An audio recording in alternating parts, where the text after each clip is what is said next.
All right, the Bucks. It is Talking Buccaneers with me, Fumane, before one of the most exciting fixtures in the year, which is the Nedbank Cup semi-final. We're playing Chippa United away at the Nelson Mandela. We've already played them this season and drew 1-1, so it's going to be a fascinating one to see how things have changed since then. Just spoiler alert, I'm going to say that I don't expect a lot to have changed throughout this episode, but I'm going to get into it some more. But yeah, I want to keep it as short as possible because I will be talking about Chippa United very much over the next sort of week or so because we're playing them twice. And so 4 episodes in a row will be about Chippa United. It's this preview. I'm going to be doing a review on Saturday after the game around 5 p.m. or so, 6 p.m.-ish. Going to be doing another preview on Monday around sort of 5 p.m., 6 p.m. So a preview to the DStv Premiership fixture, which will be on Wednesday, I think at 8 p.m. So around 10, 11, I'll be doing another review to Chippa United. So yeah, you know, the coming ones will be easier than this one. But with this one, I think the easiest way for me to go about it is to kind of, especially because, you know, the Nedbank Cup semi-final or any semi-final for that matter, when you're coming up against a team in the same division, you know, is going to be a tough one. It's going to be tough for the reason that it's a one-off game. So Chippa United obviously will be wanting to not be too hasty about anything. They'll try and stay in the fixture, in the game for as long as possible. So these are those games that you might see drag on to penalty shootouts. It's not because Orlando Pirates can't score. It's not because they're not, well, yes, it will be if we don't score that we can't score. But it'll also be that, you know, teams tend to be very reserved, very conservative with these kind of games because you concede and then you might be out. So these are games that are usually won by 1 goal, unless, you know, one of the two teams just does something silly where they start to ship in goals in a game that if you concede, you go out. Right, and so it's going to be tough for that reason. It's going to be a hard one because Chippa United definitely, I mean, I already think that Chippa United have a very defensive approach when they come against us, certainly in the game earlier on in the season. But, you know, extra added motivation is that if they don't allow us to score this time, they might just go on to the final of the Nedbank Cup. I think that'll be extra motivation for them to be tight and compact and protecting their goal, trying to prevent Orlando Pirates from scoring. Now, I'll get a bit more into that as well, but you know, where I want to start off is just going off of, you know, I've been listening to the head coach's press conference alongside the captain of the club, Innocent Mayela, as they were talking about building up to this game. And I thought interesting things that he said, particularly one answer to one question, which I can't remember who asked it, but one of the reputable journalists in the country asked him, and the question that he was asked, Jose Rivera, and I think it'll make for a great, you know, episode for me to kind of go off of that answer, because I think there is a bit of everything in it. But the question he was asked was that, you know, what has led to you know, Pirates' recent form? I think the question was something around, hey, this is the first time that you've won 5 games in a row, you are in good form, that kind of thing. You know, what has led to Pirates' recent form? What has been the cause of you know, recent sort of success in the last few games? And what Jose Rivera said, he said there's a couple of things that have led to it. And I mean, that's a very media answer that starts out like it's not just one thing. But I think he was being honest by saying it. He says, you know, it's the processes that we've been doing. So it's how we have been doing things, which is very important. I'm getting into. He said it's some players coming into form, you know, this time of the season. You know, a couple of players having really good form at the stage of the season right now. And then he said something about, you know, coming towards the end of the season, you are starting to see your objectives very closely. So, you know, at the start of the season, it's like you are aiming to maybe finish second or maybe finish first. I'm not sure what the objectives will have been at Orlando Pirates. I think they might want to insist that maybe the objective was to finish first. I think at the start of the season, they'll tell us that the objective is to finish first. But I think as the season goes, they'll change and say, no, our objective, we knew that Sundowns is such a Herculean club, it's such a good club, whatever. So we knew that it's going to be such a great task for us to try and dethrone them. So, yeah, we've always known that we're at least aiming to be second and that sort of thing. And obviously the club will come out and say that. But what he's saying is that, when you set out these objectives at the start of the season, these are objectives that are, still 8 months away, so far away. And so maybe you do get guilty of not taking things, and I mean, I'm sure they'll disagree with what I'm about to say, but maybe being too casual about our approach because, there's nothing really tangible to play for at that point. It's really just, trying to get performances to build momentum at that time of the season. But as the season goes, as soon as you get to around March, April, and then you start to kind of see where you are going. The season is starting to shape. The foundation for most teams has been built to get a sense for where you're going to finish, whether you get a sense for whether this is going to be a relegation fight, this is going to be, like for Kaizer Chiefs, a sort of mid-table finish, or certainly for us, again, as always, it's going to be, a fight for second spot, with Stellenbosch and SuperSport and those kind of teams a lot of the time. And for Sundowns, it's business as usual for them, which is so heartbreaking for me to say every season that congratulations to them that they are the champions of the DStv Premiership for the 7th time this season. But he says that, the head coach, that as soon as you get to this point of the season, your objectives seem a bit more tangible. And so the motivation is much more, I guess it's much more because you're playing for something. And I thought that was a very brilliant point. And I was thinking that could it be that, we do well in the MTN 8 because, the MTN 8 is that competition that starts and it finishes. And so the motivation is just there, right? And is that why maybe we do well in cup competitions? It's because there's something so tangible to play for, which is you are soon to accomplish. And so, we do what we must and the motivation is there. But if that is, true, then, I'm heartbroken to say that it's very unprofessional. It really is unprofessional from the players. But for even the head coach to say that, I think it's quite disappointing, even though it's true, right? I think it's something that maybe he shouldn't have said because for me it's like, but that shouldn't be right. That shouldn't be right, and I definitely blame the head coach for that. If the players lack some kind of motivation or professionalism, as much as we can blame the players, I think it's for the head coach especially to make sure he's not playing players that lack motivation and fire and that kind of thing. And if he's sensing that we only have motivation towards the end of the season, it's not a good thing that we are on form. It's actually overall a bad thing that we should actually, throughout the season, putting in professionalism and professional displays to try and win a trophy for us. And so, as much as, it's good that we're on form and all of that, and I'm certainly happy for how we're playing and all of that, but I think it can't be right that we only have this kind of motivation to do well when it's needs must. So that's the first thing. The second thing, which I thought, he said was the processes, and I'm not going to dwell too much on this, but I do always sit here for anyone who's, been on this journey. And by the way, thank you for everyone who's subscribing. The numbers keep growing, faster than I anticipate with this podcast, just growing and growing this channel, actually, not this podcast. With this channel, the numbers just keep growing, and thank you for subscribing. But for anyone who's been here for any length, something I keep saying is that I think what Sundowns are beating us at is not the players or the quality.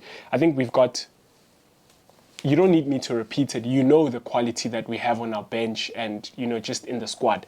I think what they're beating us with are the methods, the processes, the marginal things that they're doing here and there that are just opening the gap and sort of incrementally.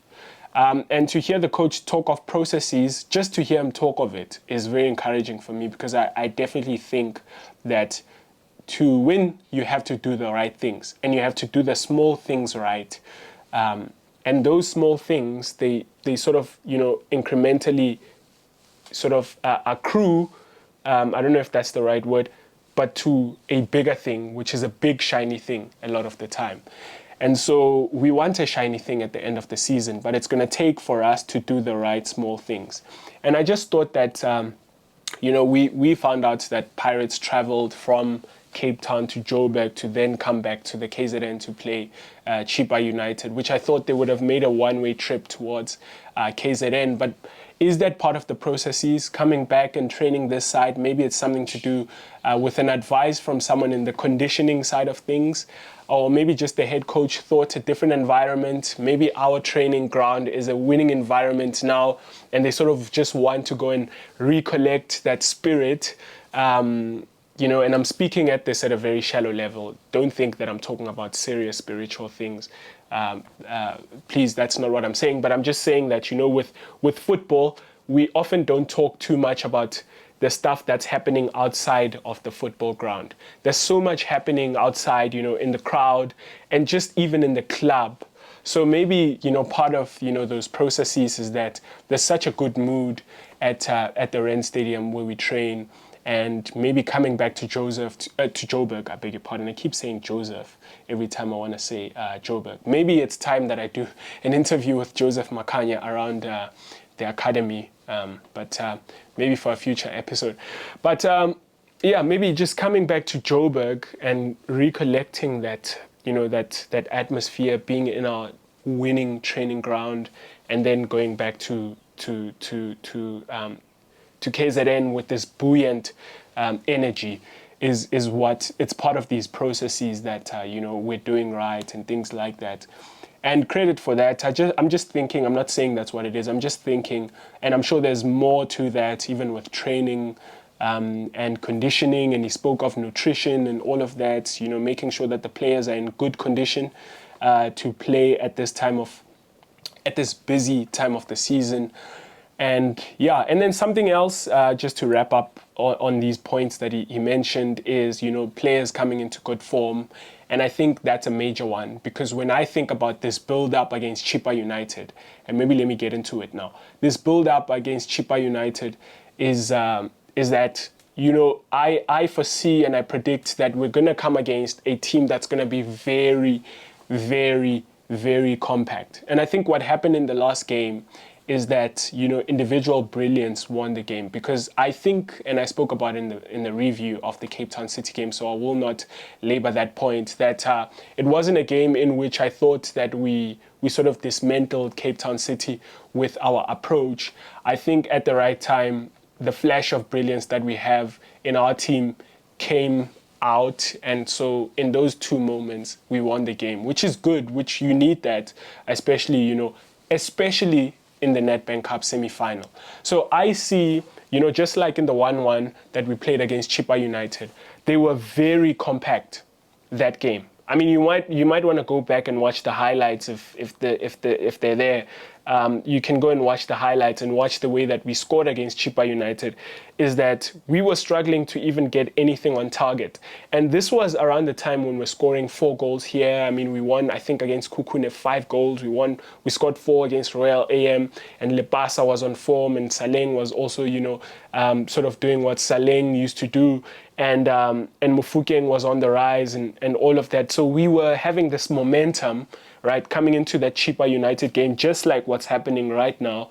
And then that game sort of deflated everything. And then we drew that game 1-1.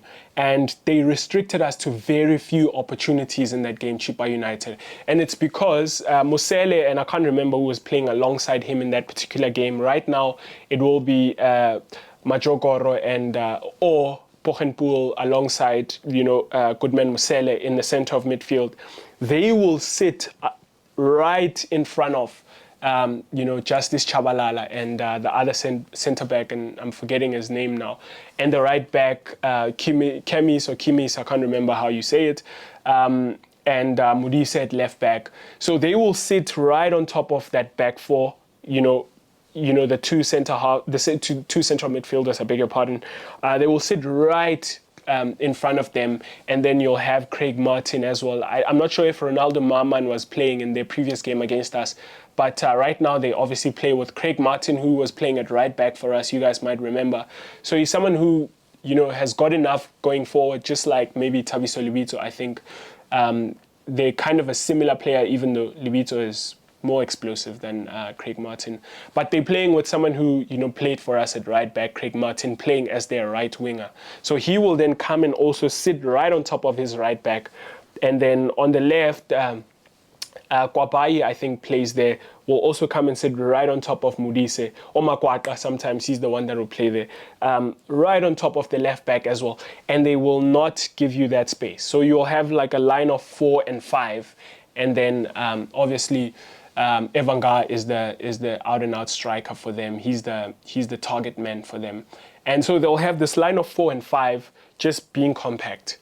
And, I think more so in this game, we're going to see it, that they're going to be very compact and there's not going to be a lot of spaces. And what it took in that game, just sort of coming back to this individual brilliance thing, even though there's 2 points actually to make in that thing, is that it took Mofokeng to dribble across.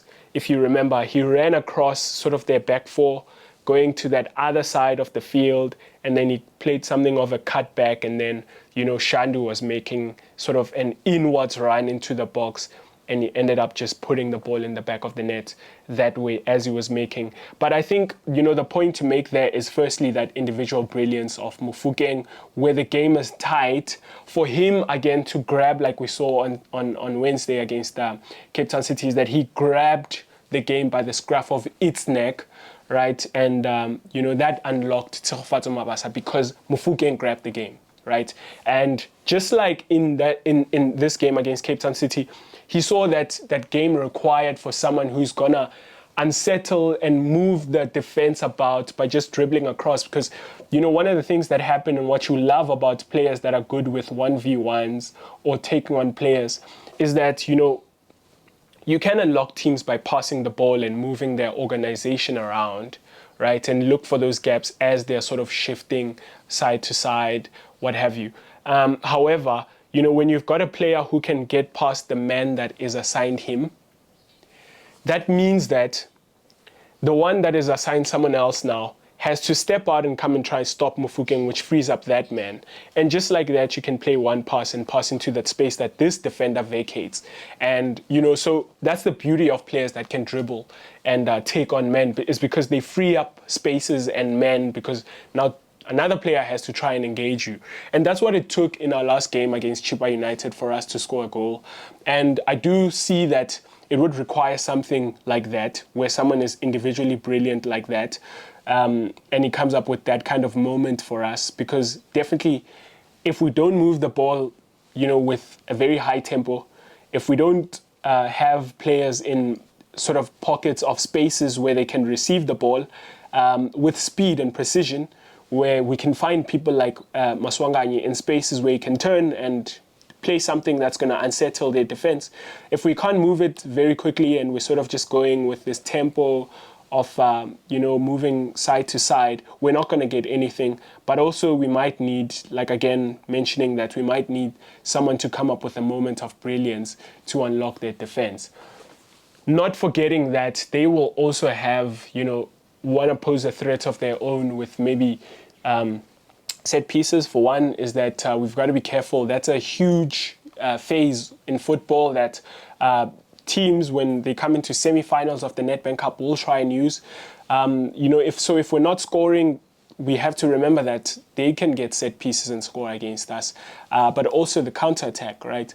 The throw-ins. Those kind of things. I mean, in the game that we drew 1-1 against them this season, Goodman Musele scores in that game, but the goal comes via a throw-in and a bit of a scramble there. Ball falls to Musele, who's sort of coming into the box, and he hits it and it gets into the back of the net. And just like that, it's 1-1. A team that had been restricted with no chances, they get a chance, and someone puts the ball in the back of the net from outside the box. So there's always that threat that in as much as we are approaching this game with wanting to unlock them, there's the ever-present danger of them getting a goal as we are failing to score one of our own. And so it is going to be fascinating to see how we go about this one. I don't know. I can tell you that. I'm just sort of thinking about this is how both teams will set up and that kind of thing. But maybe if you allow me, just the last thing before I go is that, I'm trying to think whether we should play with Dlamini again. Obviously, Maswanganyi is going to be back in that cam, that number 10 position. He's going to be back, and that's great. That's why he got the yellow card. I'm going to go out swinging and claim that Maswanganyi got that yellow card intentionally so that he might miss that game. Because if it gotten a yellow card in the Cape Town City game, you'd miss the semi-final. So I know the sportsmanship, gamesmanship. He took that yellow card so that he might sit out that game and be fit for this one. But he's going to be back. And so, obviously he'll be playing number 10 for us. I think it's hard to look past Mufokeng, especially after a man of the match display, even though he didn't get the award for man of the match. It's hard to look past Tshegofatso Mabasa. He'll definitely be playing there. So the question is always around Saleng or Dlamini. And I think Dlamini has made enough of a case in recent times to show that he can start there and play for us there. However, it's a question of, do I think that we need Saleng who's going to engage people by trying to dribble them and committing men in this game? Do we need maybe Saleng who's going to be, trying to dribble? And as much as he'll sometimes lose the ball or this or that, but just his approach will influence proceedings. His wanting to go down that byline will have people move around. Or should we play Dlamini, who can obviously play a pass that can unlock someone? I will say that for this one, I don't know. I really don't know. What I do know is that I think Jose Rivero will make the right decision. And I know that sounds so lazy, but I think with the momentum that we have, I think there's such a feel-good factor around the club that I think you can almost see us ticking this one without any problems. Just knowing that even with the problems that we'll face in that game, we've just got enough about us, just like we saw in that Cape Town City game. We've just got enough about us, and the players have got just enough fire under their arse to come up with a moment of brilliance when needs must. But let me leave it here. I'll be back again after the game on Saturday. And until then, up the mighty Bucks. Cheers. Well, I hope you enjoyed that video from Talking Buccaneers. If you did, please hit that subscribe button so you can stay up to date with all our future content.